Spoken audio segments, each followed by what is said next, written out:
A nivel de recompensas en este momento, él está con una alerta roja internacional.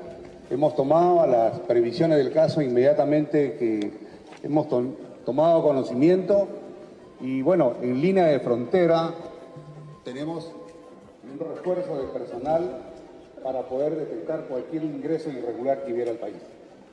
¿Cuál es la recompensa que se está ofreciendo, ministro? Buenas noches. 500.000 es lo que se va a recompensar al ciudadano que reporte el ingreso de este cabecilla del Tren de Aragua.